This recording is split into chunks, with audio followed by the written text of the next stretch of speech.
For the 19th night in a row, James sat alone by the third-floor hospital window, a half-eaten sandwich in his lap and the distant hum of machines echoing behind him. Outside, the parking lot buzzed with normal life. People leaving with balloons, discharge papers, newborns. Inside, everything felt frozen. The light above room 324 was still on, casting a sterile glow into the hallway, where James had made a routine of silently counting footsteps, shift changes, and coffee refills. He'd memorized every crack in the floor tile, every creak of the vending machine door. Leah, his wife, had been in a coma for 19 days. He hadn't heard her voice, seen her smile, or felt her eyes meet his in nearly 3 weeks. And just when he was starting to brace for a future he couldn't picture, Nurse Evelyn appeared beside him and said 6 words that broke the silence. "Mr. Chen, I think she moved." 19 days earlier, it had been an ordinary Tuesday. James was finishing up a bug fix for a client project when Leah kissed him on the cheek, already halfway out the door. "Don't forget, leftovers are in the fridge," she said, balancing a tote bag full of graded math quizzes. She was always running late, but never frazzled. Organized chaos was her rhythm. James barely looked up from his screen, muttering a quick, "Got it," without breaking his focus. That small, forgettable goodbye would soon become the sentence he played on repeat in his head. Less than 2 hours later, his phone rang. It was a number he didn't recognize. A woman's voice, calm, too calm, asked if he was James Chen. There had been an accident. His wife, Leah Morgan, had been hit by a car while crossing the street near her school. A delivery van ran a red light.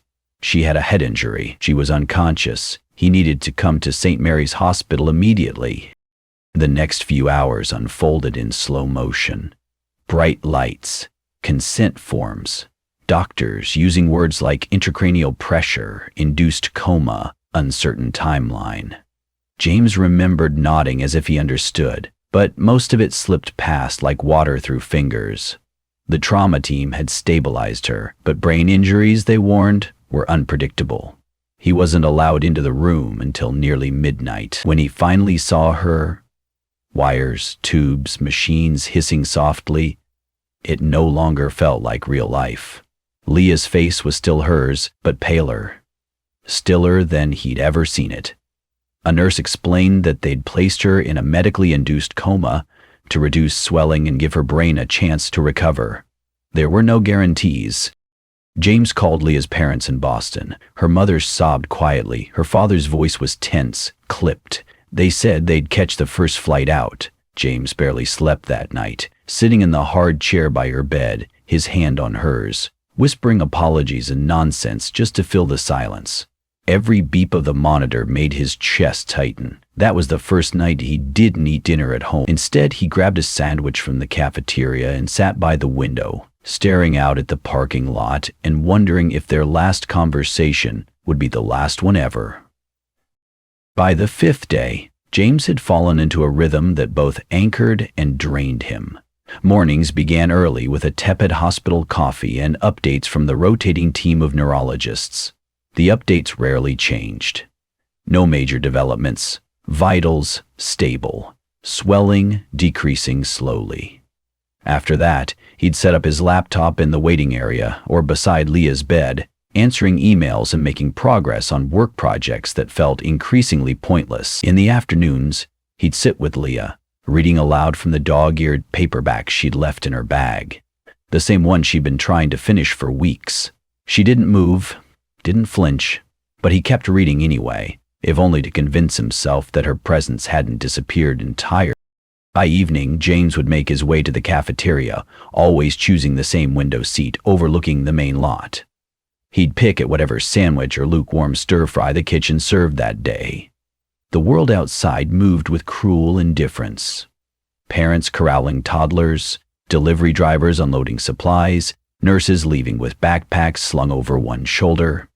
Inside, everything was fluorescent, sterile, quiet. Time didn't move the same way here. The nurses began to know him by name. Evelyn, one of the night shift RNs, often brought him an extra blanket without being asked. "You'll freeze out here," she'd joke, though her tone was always soft. Careful. Walter, an elderly janitor who worked the overnight rotation, started leaving a cup of hot tea on the ledge near James's spot when their paths crossed at 2 a.m. They never spoke much, just exchanged nods or the occasional comment about the weather. Those tiny moments of normalcy became lifelines. James's appearance began to slip in ways he didn't care to notice. His once crisp work shirts hung loose, the dark stubble on his chin deepened into a thin beard. The circles under his eyes became permanent features. Friends texted at first, then less. His supervisor at work granted him an open-ended leave of absence after the 10th day. Take what you need, the email read. What James needed couldn't be delivered in bullet points or calendar invite. He needed Leah to open her eyes. Despite the silence in the room, he talked to her constantly. Told her about the cat video his sister sent, how their favorite Thai place had changed owners, how her third graders had written get-well letters that now sat folded in her overnight bag. Some nights he rambled about taxes or their Netflix password. Other nights he just held her hand and sat still. The doctors offered guarded encouragement. Brain injuries were strange, unpredictable things. All James could do was show up. So he did. Every day, without fail, he returned to that room, to that window, and to Leah. And somehow, that quiet persistence became its own form of survival. It happened on the 19th night, just after James had given up on his dinner. The cafeteria sandwich sat half-eaten beside him, and he was lost in thought, watching a mother buckle her child into a car seat in the fading light outside. He didn't hear Nurse Evelyn approach until she touched his shoulder. Her face was different this time. Serious, but lit with something that looked a lot like hope. "Mr. Shen," she said quietly, "I think Leah moved." The words didn't register at first. James blinked at her, heart hammering, unsure if he'd misunderstood. Evelyn repeated herself, explaining that while adjusting Leah's IV, she'd felt a faint squeeze. "Not a reflex," she added, "a response." She'd spoken to Leah, and her eyelids had fluttered just briefly. James stood so quickly the chair scraped the floor behind him. Sandwich forgotten, he followed Evelyn back to room 324, with breath held tight in his chest.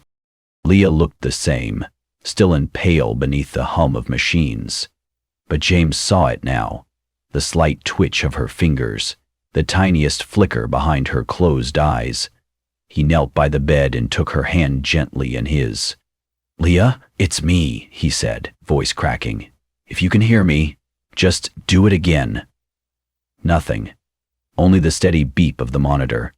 He looked at Evelyn, searching her face for signs of false hope, but she just nodded slowly. "Sometimes it's the start of something," she whispered. "Sometimes it takes a while." James stayed there for hours that night, barely moving. He told her about the full moon outside, about how Walter had left him peppermint tea this time instead of chamomile. He didn't care if there was another response. Just knowing there might be had cracked something open inside him. It wasn't a miracle. Not yet. But it was enough to stay one more night by her side, with hope no longer just something imagined, but something felt. Faint, but real, like the squeeze of a hand. The next morning, just past 6, James was half asleep in the recliner beside Leah's bed, his hand still wrapped gently around hers. The room was quiet except for the soft hiss of the oxygen and the beep of the heart monitor. Then, something changed. It was subtle, so small he thought he imagined it at first. Her fingers moved again, not a twitch, but a faint pressure, as if trying to hold on. He sat up straight, blinking away sleep. "Leah?" he said softly, unsure whether to speak louder or not at all. Her eyelids fluttered, once, twice, then slowly opened, just enough to reveal hazel eyes, glassy but aware. She squinted against the dim light, her gaze drifting before finally settling on his face. His breath caught. "Hey," he whispered, voice thick. "It's okay. You're okay." She tried to speak, her lips parting slightly, but only a raspy breath came out. James fumbled for the call button, pressing it more times than necessary until a nurse rushed in. A second nurse followed, then a doctor, and suddenly the room filled with questions, light checks, reflex tests. Leah's responses were weak but clear, her eyes tracking movement, a hand lifted slowly, a whisper of a word. Water. It was the first word James had heard from her in 19 days, and it sounded like a miracle. The doctor pulled James aside afterward. They called it a promising sign, explained that she was coming out of the coma, but cautioned that recovery would be unpredictable. There could be memory gaps, cognitive delays, physical setbacks. But all James heard was, "She's back. Maybe not all at once, not completely, but she was here." He returned to her bedside after the medical checks were done, sat beside her and took her hand again. Her fingers moved around his, slightly but purposefully. "I missed you," he whispered. Leah's lips curled into the smallest smile. Worn, slow, but unmistakable. In that moment, everything changed. The waiting was over. The real work and the healing could begin. In the days that followed, Leah's awakening progress came in fragile, inconsistent waves. At first, even staying awake for 15 minutes exhausted her. Her voice was hoarse, her words slow and deliberate, sometimes stopping mid-sentence as she searched for the right one. But the doctors were encouraged. She was lucid, aware, and trying. James stayed by her side through every small step. He helped her sit up for the first time, fed her spoonfuls of broth, and cheered when she managed to grip a pen, even if her handwriting looked nothing like the neat loops he remembered. It was a different kind of waiting now, not for a sign of life, but for life to rebuild itself, piece by piece. James took an indefinite leave from work, diving headfirst into her care. He read everything he could about brain injuries and neuroplasticity, attended therapy sessions with Leah so he could practice exercises with her at home. Physical therapy was the hardest. Leah's muscles had atrophied from weeks of immobility, and even standing with assistance left her shaking with effort. Some days, frustration overwhelmed her. "I used to walk to work," she'd whisper through tears. "Now, I can't even make it to the bathroom." James never pushed, but he never let her give up either. "This is temporary," he'd remind her. "You're stronger than this moment." They worked with a speech therapist who helped Leah regain fluency. Word retrieval games became part of their daily routine. Sticky notes on common objects, flashcards on the bedside table. An occupational therapist guided them in adapting daily activities, like buttoning shirts or brushing teeth. At night, James often found her staring at the ceiling, brow furrowed as if trying to piece together something lost. When he asked what she was thinking, her answers varied. Sometimes she remembered dreams, sometimes nothing at all. But she was healing, slowly, imperfectly, beautifully. After nearly 10 weeks, the hospital discharged her. Their apartment had been rearranged to make it safer. Grab bars in the shower, rugs removed, pathways cleared. As James wheeled her through their front door, Leah reached out to touch the worn wood of the entryway. "I remember this," she said softly. "It feels like I've been gone for years." James smiled, pushing her gently forward. "Welcome home." Bringing Leah home felt surreal, like stepping into a version of their old life that had been paused mid-breath. The apartment smelled faintly of lemon cleaner and wilted flowers. James had done his best to prepare, scrubbing surfaces, rearranging furniture, and installing the grab bars the therapist had recommended. But nothing could prepare him for the moment Leah crossed the threshold. Her eyes moved slowly over the room. The couch they'd picked out together, the gallery wall of travel photos, the faded quilt on the bed. And her expression shifted between familiarity and confusion. "I remember this place," she said quietly. "But it's like remembering a movie I saw a long time ago." There were practical adjustments. Leah used a walker now, and James had to assist her with nearly everything.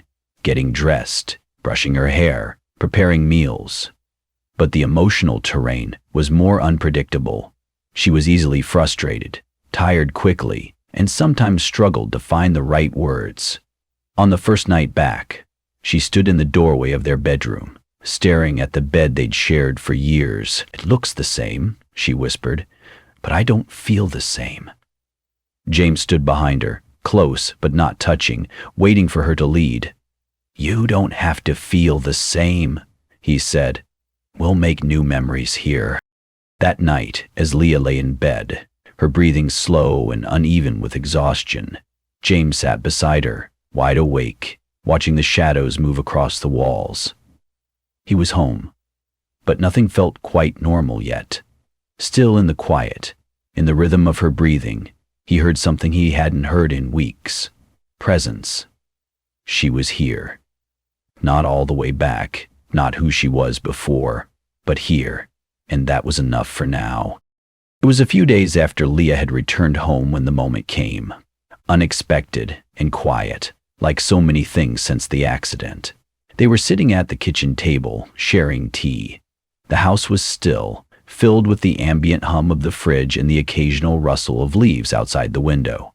Leah was staring out at the view when she spoke, her voice calm but deliberate.